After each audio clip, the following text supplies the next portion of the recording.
Hey guys, it's Andrea. Today I'm going to be telling you the story of why I'm in a wheelchair. So, 4 years ago on July 11th, I'm going to say, my right thigh started getting tingly in the evening and I thought it was just pins and needles, like when your leg falls asleep.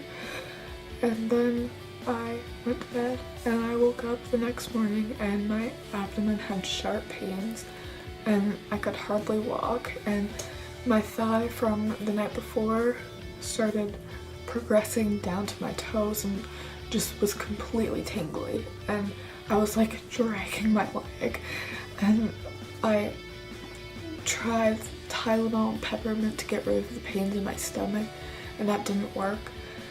And then I told my mom in the morning, it was like 6 in the morning, that I wanted to go to the hospital because I was really scared and I didn't know what was wrong with me.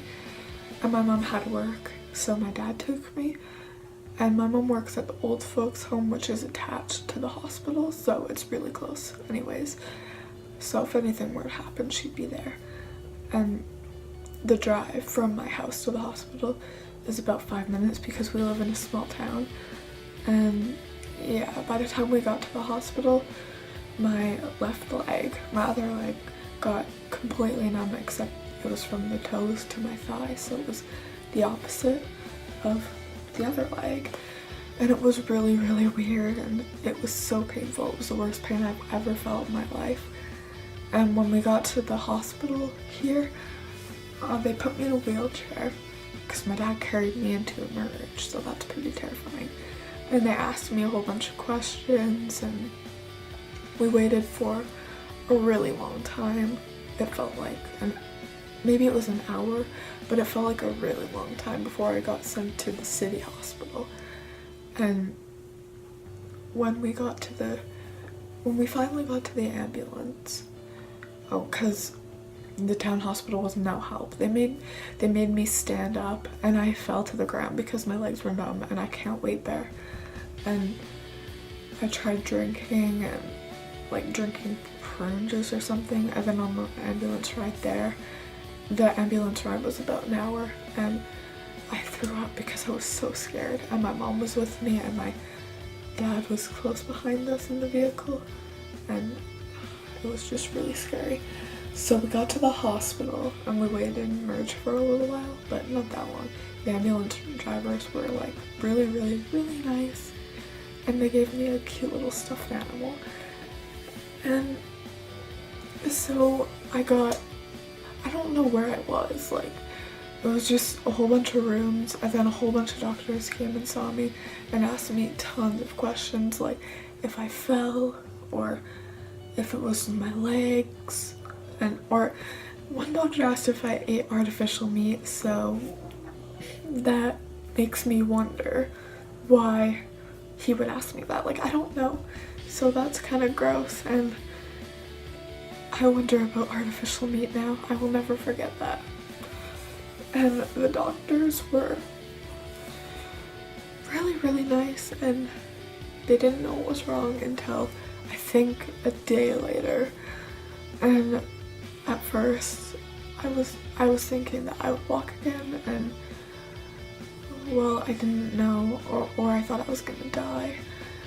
But the doctors came in and they told me I got transverse myelitis, and transverse myelitis is a rare autoimmune disorder where basically exactly that, you wake up, you can't walk, or it goes throughout the days, and it's really rare and not very many people have it, but yeah. But I will tell you something a little later along the story that you'll find quite interesting. Okay, so once you told me that, I was put on steroids and I got like a blood transfusion, except like the liquid, it wasn't actual blood because I didn't lose any blood or anything. They just wanted to put the good stuff in my body and see if that would help. And then they put steroids in me and that made me really bloated and I got really fat. But you know, it makes you really hungry. It's all good, we're past that now. And so yeah, I started rehab and started lifting weights and tried to get strength so I could push myself, because I remember it was really hard to push my wheelchair at first, because what 10-year-old lifts weights and is strong and uses their arms? I don't know, but I didn't. I actually wasn't very athletic when I was younger, but that's besides the point. So I stayed in the children's hospital from July to about the beginning of September, and then for a couple weeks I went to the rehab hospital, and a couple weeks to months after I got diagnosed with this, I started getting really, really bad spasms, and my legs were so stiff and they would just like jerk and just like spasm really bad. Like it would make my whole body jerk. It was very scary and I didn't know what was happening. At first I thought I was doing that, but then I realized I couldn't control it. So after about a week or two at the rehab hospital, they sent me back to the Stollery to figure out what was wrong with my legs.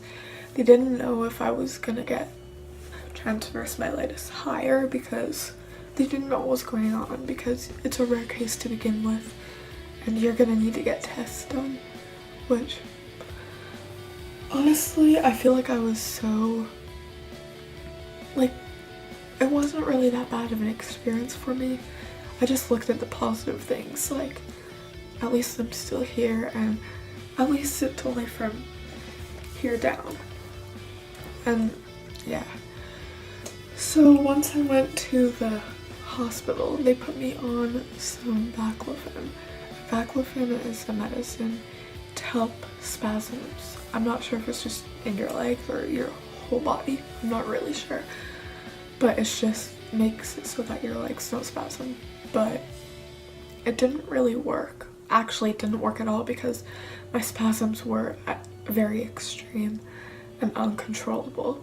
But after that I went back to the Glenrose and everything was good. I got to meet hockey players and I met a friend, and I still talk to her to this day and I'm very happy. But I stayed at the rehab hospital from September to the end of, I'm gonna say November. I'm pretty sure it was November. Yeah, it was like November 30th or something. And they held like a party for me and it was so nice. And everyone there is so nice, and I wouldn't have been able to get through this experience without them and my supportive family and friends. And I'm so thankful for them, because some people don't have as good as a family. And while I was at the rehab hospital, I met someone who also had transverse myelitis, and he was a lot older than me, but he got it in the same month as me, but his was like to his neck, except he gained a little bit of function back in his toes, but I didn't get his information or anything, so we're not in touch, so who knows, he could be walking now. With transverse myelitis, there's a 50-50 chance that you'll walk. You could either walk right after, or like 7 years later, or not at all. Personally, I'm fine if I don't walk at all, because life goes on, you know? Just gotta live with it and look at the good things in life. Be thankful for what you have, and yeah, honestly, my life is really good right now. So about a year later, in 2014, like the beginning of 2014, I started playing basketball and just trying it out. At first I was so nervous because I'm actually very shy, and I was really scared, and I went to one practice and it was like the minis practice. And then after that I didn't go for a little while because I thought it was really scary, and yeah. But then I started playing and it was amazing, and I'm so happy that I did, because after like 1.5 years of playing on the minis team, I went on the juniors team, and I'm just so happy because my team team is so amazing and supportive, and my coaches, they're so amazing. There's like, I play wheelchair basketball, so there's other people in wheelchairs, so they're very understanding and accepting because they know exactly what you're going through. They've had surgeries and a lot of the same stuff that you've been through, they've been through. So it is amazing. And yeah, so in December 2016, sorry, I started basketball in December for January 2015. Yes, so I haven't been playing for that long. I don't know what I'm thinking, but okay. December 2016, on December 13th, I had a surgery called the selective dorsal rhizotomy. So basically they go in your spine. I don't really remember what they did, but it was for my leg spasms, and it worked for maybe a month. And then my spasms came back, and it was so bad. It was heartbreaking because I totally thought it would work. And my leg spasms were back to the very extreme. But thank gosh for my amazing neurologist. He didn't give up on me like my old neurologist did, but he's not even worth mentioning. But my new one is so incredible.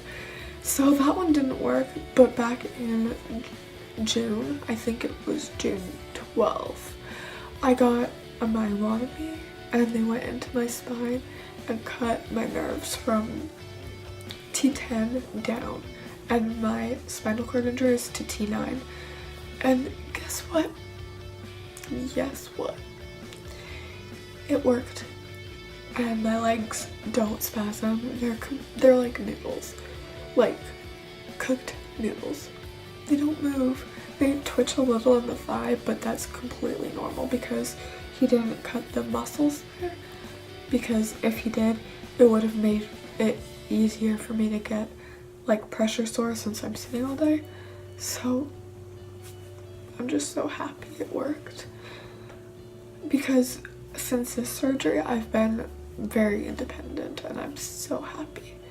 I can do everything by myself pretty much, and it really changed my life because now I can play basketball and I can be independent and I can just be free and be a teenager again because I missed so many years of being a child. Now I can finally be a teenager, and it's amazing.